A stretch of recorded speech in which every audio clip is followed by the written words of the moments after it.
Man, what is my craziest eBay story? Let me think about that. There's a lot of them.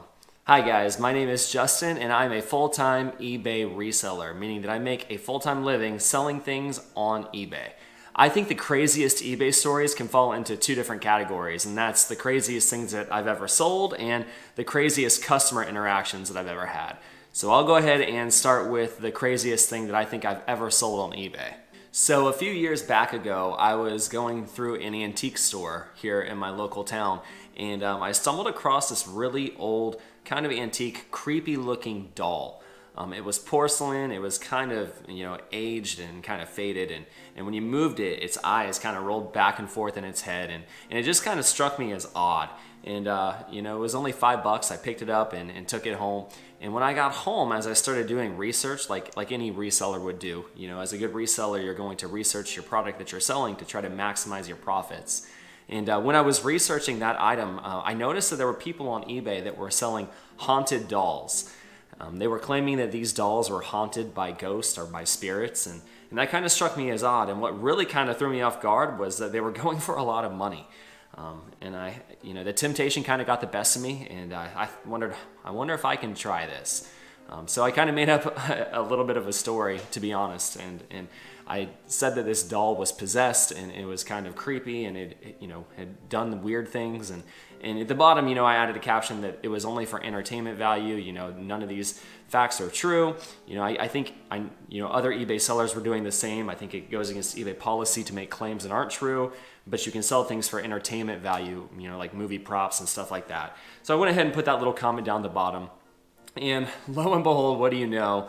It sold a couple of days later for $150, which blew my mind. I paid $5 for this thing, and somebody else, thought it was legitimately haunted. And to be honest, when it sold, I had some, guilt. I don't personally believe in ghosts, and I knew that what I was selling wasn't indeed haunted, but I went ahead and I shipped it anyways, fully expecting the person to get it and claim that, I was a fraud and it didn't, match the description. But lo and behold, a couple of days later, I got feedback from the customer, really, really good feedback, saying that it was one of their most active dolls they had in their collection. It was indeed haunted, and it had a very active spirit, which kind of blew me away. I never saw that one coming. Little did I know, maybe it was haunted after all. And now for my craziest customer story. When I think about crazy customers, I've had a lot over the years, just like any eBay seller would. But there are two in particular that really stick out, and I think you'll agree after I tell them to you.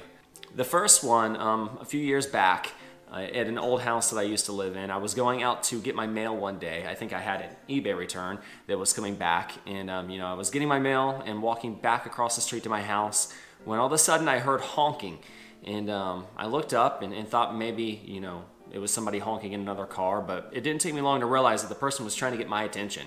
And I turned around and didn't recognize the car, had no idea who it was inside, but they rolled down their window and they were waving out their window, yelling, "Justin, Justin," which is my name. And I looked and didn't recognize who they were. And cars were driving past. It's real loud. I lived on a pretty busy street. And the person yelled, "Hi, I just want to let you know, I bought something from you on eBay a year ago, and I've been driving by your house daily hoping to catch you outside." And right away I'm like, oh my gosh, this person's crazy. They've come to kill me, or to try to hurt me. They're unhappy with what they bought. But she yelled, she's like, "I just want to let you know that the perfume I bought, I loved it. I've not been able to find it anywhere, and once I knew where you lived, I've been driving by to try to catch you outside to tell you thank you." And which kind of weird, but I guess nice, right?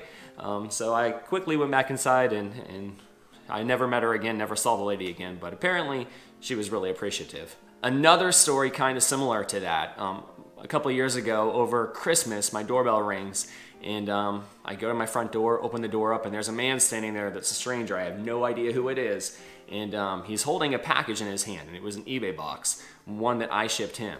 And he said, "Hey, I just wanted to see if I could talk to you for a minute.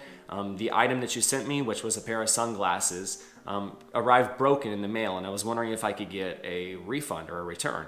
And I said, "Yeah, sure. I'm happily refund all my customers. Give me a minute and I'll go into my computer, and give you a refund." I thought it was a little weird and thought maybe he was local. And I took the box from him, opened it up, and inspected it. Sure enough, it was broken. But when I looked at the ship to address, I noticed that it was shipped to Kansas. I live in Florida.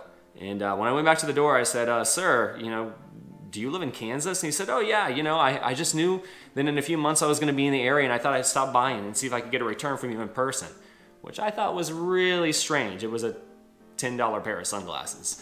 And I told him, in the future, you can open a return online. You don't even have to drive across the country to another person's house to get your money back. I refunded him, of course, and went inside and locked the door. And then, of course, after that, after those two interactions, I changed my personal address to a P.O. box, so no crazy customers can find me anymore. So there you have it. Those are my craziest stories on eBay. I've got a lot more, and maybe I'll make another video like this down the road from now. But if you're an eBay seller as well, or if you have a crazy eBay story, I'd love to hear it. Drop me a comment down below, and I look forward to hearing your stories as well. If you enjoyed this video, give it a thumbs up, and if you are not already a subscriber to my channel, please consider doing so. I make content like this all the time about my life as an eBay seller, and I would love for you to join me in my journey. Thank you for watching. Bye.